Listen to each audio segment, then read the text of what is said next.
Bismillahirrahmanirrahim. Assalamualaikum warahmatullahi wabarakatuh. Selamat pagi anak-anak. Kita berjumpa kembali dalam pembelajaran fikih kelas 10, kelas 11. Hari ini kita akan membahas tentang warisan atau yang dikenal dengan ilmu faraid. Ilmu faraid ini termasuk ilmu yang pertama kali akan hilang di muka bumi ini, sehingga tentunya sebagai pewaris Anbiya kita untuk bisa mewarisi warisan tersebut dengan cara belajar thalabul ilmi secara serius. Oke, saya akan gambarkan sekilas terkait ilmu faraid atau warisan. Yang pertama terkait pengertian warisan. Warisan atau al-miros adalah sebuah pemindahan hak kepemilikan harta seseorang yang telah meninggal kepada ahli waris yang masih hidup sesuai ketentuan syariat Islam. Artinya ketika ada orang mempunyai harta kemudian meninggal dunia dan mempunyai anak atau istri atau suami atau bapak atau ibu, maka harta tersebut diwariskan, dimiliki oleh penerusnya.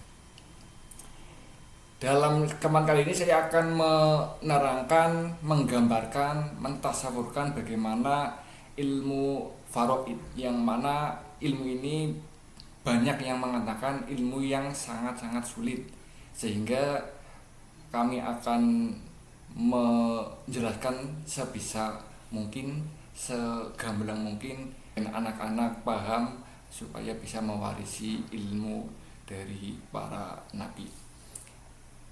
Oke, bisa dipahami ya.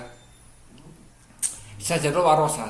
Di sini saya buat bagian biar supaya untuk memudahkan memahami, menghafal.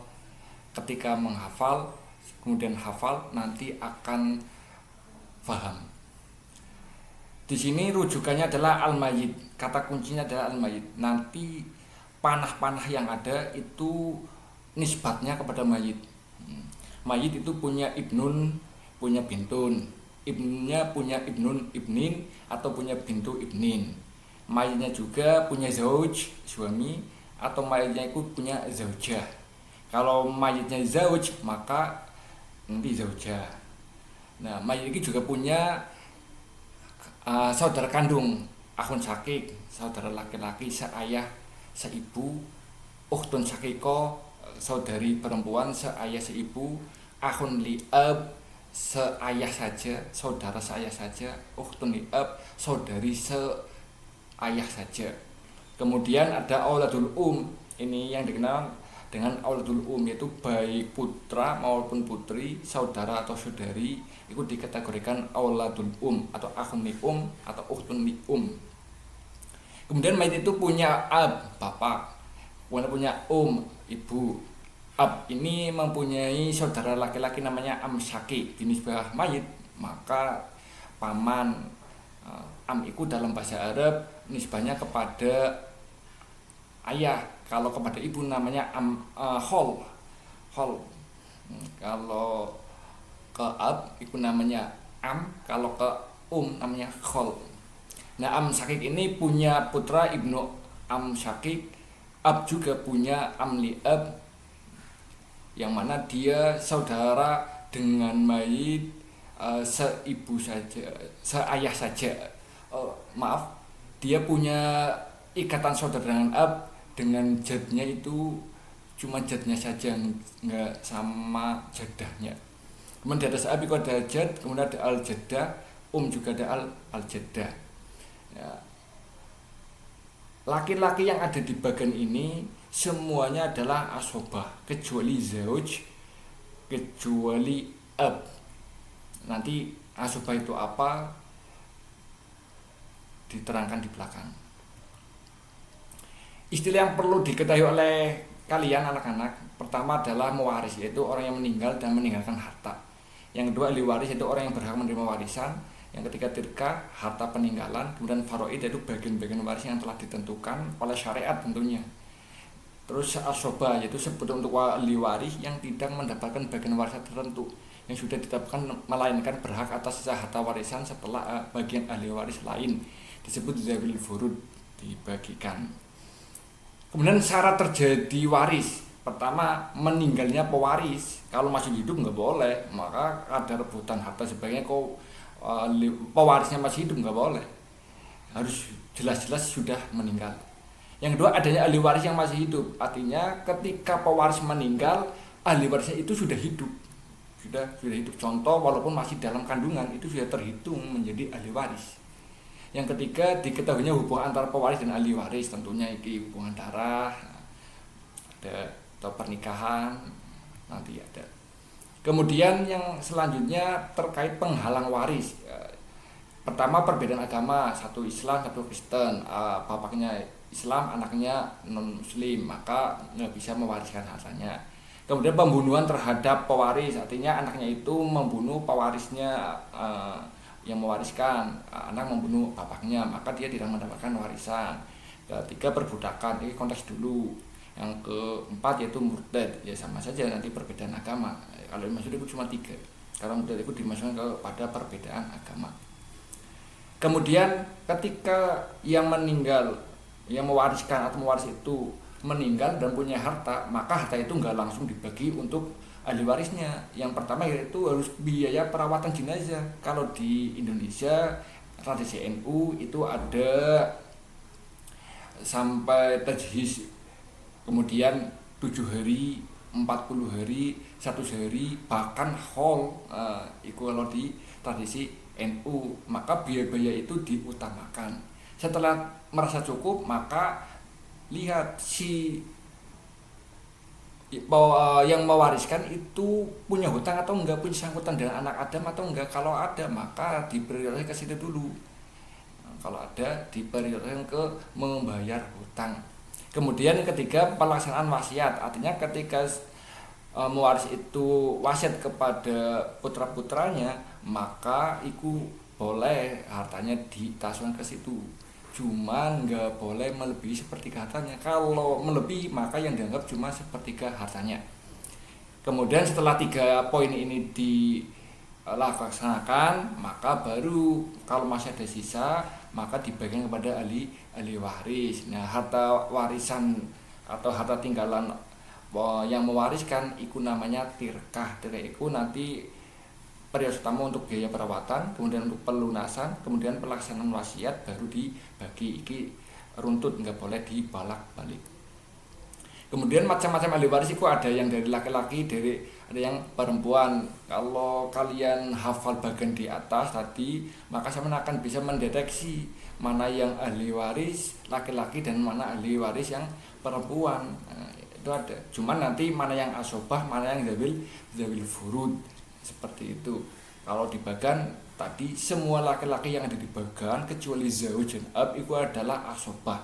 Pati zaujan ab itu adalah zawil furud. Ada zawil furud, dia mendapatkan bagian pasti dari syariat. Untuk perempuan ahli waris itu semua yang ada di bagan, semua yang ada di bagan itu adalah zawil furud. Nah, ini contoh-contoh asobah, dengan asobah binafsi, dengan asobah liwair, dengan asobah mangal khawair.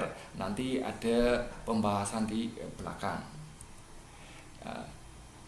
Asobah binafsi, asobah yang tidak bersama dengan ahli waris lain yang menentukan statusnya. Contohnya adalah anak laki dan saudara laki-laki. Artinya ketika mayit itu punya ibnun, atau punya ibnu ibnin, atau punya akhun, atau punya akhun li'ab, maka itu adalah asobah binafsi. Untuk asobah bil khair, yaitu ahli waris perempuan menjadi asobah karena adanya ahli waris laki-laki yang memiliki kekerabatan yang sama, di mana bagian laki-laki 2 kali lipat bagian perempuan. Nah, asobah bil khair ini dia aslinya adalah zawil furud, yaitu dari kalangan perempuan. Aslinya ahli furud, cuman dia bersamaan dengan yang sederajat. Contoh seperti ada mayit punya bintun, mayit juga punya ibnun, maka keberadaan ibnun ini akan mengasobahkan bagiannya si bintun, sehingga bintun itu nanti nggak dapat ashabul furud yang sudah ditentukan seperti 2/3, nggak dapat karena dia diasobahi oleh yang sederajat. Gunung asoba lower itu ahli waris perempuan menjadi asoba karena adanya ahli waris perempuan lain yang memiliki derajat kekerabatan yang sama. Nah, ikut juga dia sama-sama ahli waris zabil furud, cuman bedanya adalah di derajatnya. Kalau asoba malower itu derajatnya dihawasi, itu yang samping di bagian samping belah kanan. Nah, kalau di bawah itu nanti dinamakan asoba bilhoer. Kemudian cara kerja asoba, artinya asoba bagaimana bisa menerima warisan. Pertama, menerima harta. Jika ahli waris asoba akan menerima harta setelah semua ahli waris dengan bagian tetap Zal Furud mengambil bagian masing-masing. Zal Furud sudah mengambil semua, baru ada sisa diberikan. Menerima seluruh harta, jika tidak ada satu pun ahli waris Zal Furud, maka seluruh harta warisan akan menjadi asoba. Tidak mendapat bagian, ya, jika sudah setelah pembagian harta warisan tidak ada sisa sama sekali, maka ahli waris asoba tidak akan mendapatkan bagian apapun. Bagian-bagian faraid itu ada beberapa, sepertengah, setengah, seperempat, seperdelapan, 2/3, 1/3, seperenam. Itu bintun lebih dari satu itu dapatnya 2/3, dan seterusnya.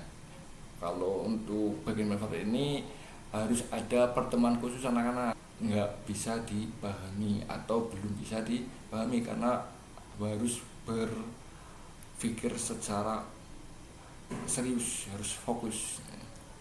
Kemudian hikmah disyariatkan waris: satu, keadilan dalam keluarga. Yang kedua, menjaga hak anak perempuan, laki-laki ataupun perempuan, menghindari perselisihan dan menjalankan perintah Allah. Nah, seperti itu anak-anak. Jadi warisan adalah sistem pembagian harta yang adil, secara terstruktur dan memiliki dasar hukum jelas dalam Islam. Yang perlu diketahui bahwasanya ketika orang tua belum meninggal, jangan diambil haknya. Begitu juga ketika orang tua masih hidup kemudian sudah dibagi kepada anak-anaknya, itu ketika meninggal juga hartanya juga sudah tidak dibagikan secara konsep yang telah Bapak guru disebutkan. Jadi nggak ada bab faraid ketika orang tua meninggal dan sebelum meninggal sudah membagikan hartanya. Mungkin itu saja dulu dalam pertemuan kali ini. Kita insya Allah di lain pertemuan akan dilanjutkan. Dari saya sekian. Assalamualaikum warahmatullahi wabarakatuh.